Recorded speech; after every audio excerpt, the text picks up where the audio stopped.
Shabir. Okay, Matt. So you cited Exodus chapter 6, where Elohim appears to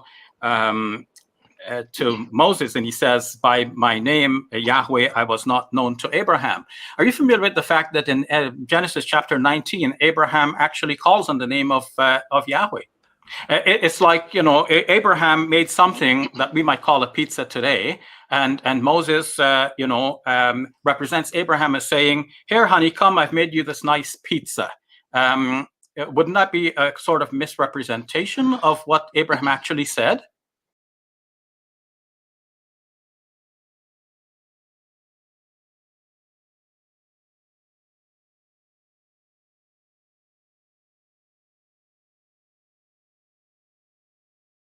Can you explain Exodus 6:3 in reference to Genesis 22:14?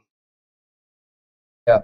What does he need explaining with? Let him share So what what he's saying. I can think of it, he's referring to Yahweh and Abraham not knowing the name of Yahweh. So Genesis 6:3 is, "I appeared to Abraham, to Isaac, and to Jacob as God Almighty, but by my name, the Lord Yahweh, I did not make myself known to them." This is Exodus 6:3. Genesis 22:14. "So Abraham called the name of the place, the Yahweh will provide, as it is said to this day, on the mount of the Lord it shall be provided." So I think she's referring So to, what's the contradiction, though? yeah. What's the contradiction? Because you need to think deeply about what it means to know. What does it mean to know in the Bible? To know meaning to know the person, to know him fully, Exactly. intimately, To know relationally. intimately. You got it. You guys got answered.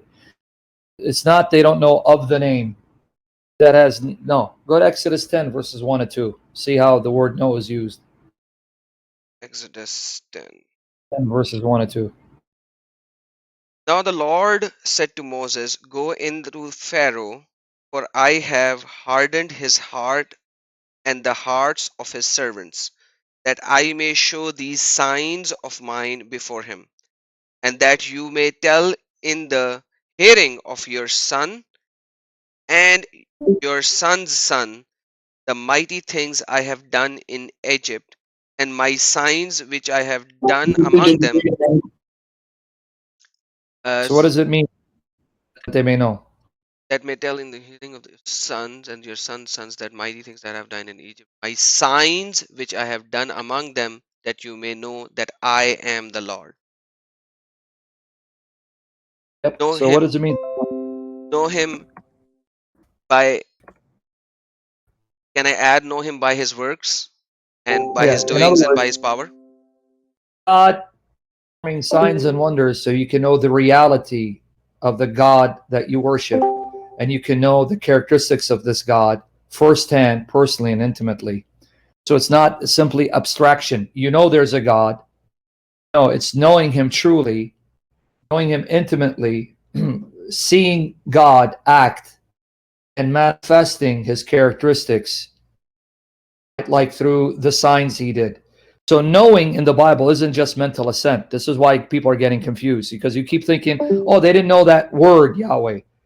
That is a surface level way of reading the Bible. Know biblically doesn't mean, oh, I know name Yahweh, or I know that Jesus. That's not knowing in the biblical sense, right? Go to 1 Samuel 3, 6 to 7. Right? Okay, I'm going there. Samuel 3, 6 to 7. 3, 7. And it says, "Now Samuel did not yet know the Lord, nor was the word of the Lord yet revealed to him." Oh. Say it again. He did not know who? The Lord Yahweh, nor was the word of the Lord yet revealed to him. How did he not know the Lord? He was raised among the Israelites who were taught. Yeah, and Lord was talking to him. Yeah. Right? So, but it says he had not yet known the Lord.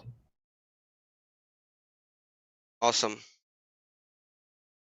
See, so it's just thinking more deeply about what the Bible means with the use of knowing, right? To know, or, like in the case with Hebrews, how is it that these sacrifices do not take away sin?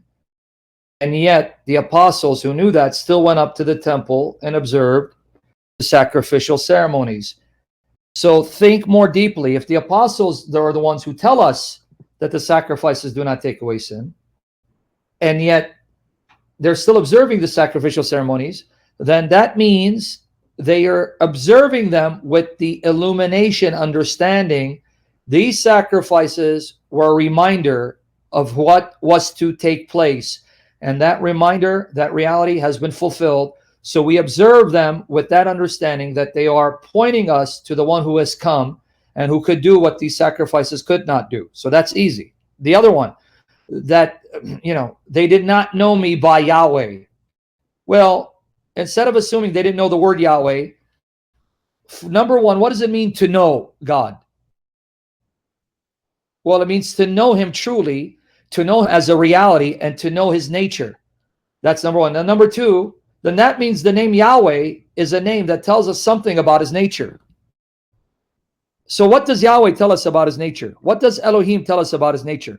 What does El tell us about his nature? What does El Shaddai? See, the names of God convey characteristics of God. So the serious student of the Bible, the one who truly wants to know God and love him as he is, as he's revealed himself, must then understand why God has given us these different names. What is he trying to teach us about his character in giving us different names? After all, if he didn't want you to know something about his nature by giving you a multitude of names, then he could have just gave you one name and stuck with it. Right? Right.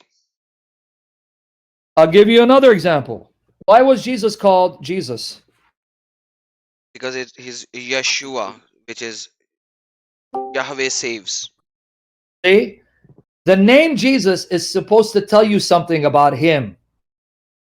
So the name Jesus isn't given simply so you can have a name. It's given so you can know something about his nature, his characteristics, and his function. So when it says they did not know me by my name Yahweh, it's not they didn't know that name.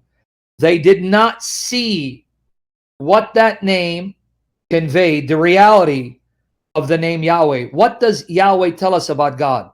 Well, they didn't see the fulfillment of what the name Yahweh conveys about the nature of God. So it's supposed to tell us something about him.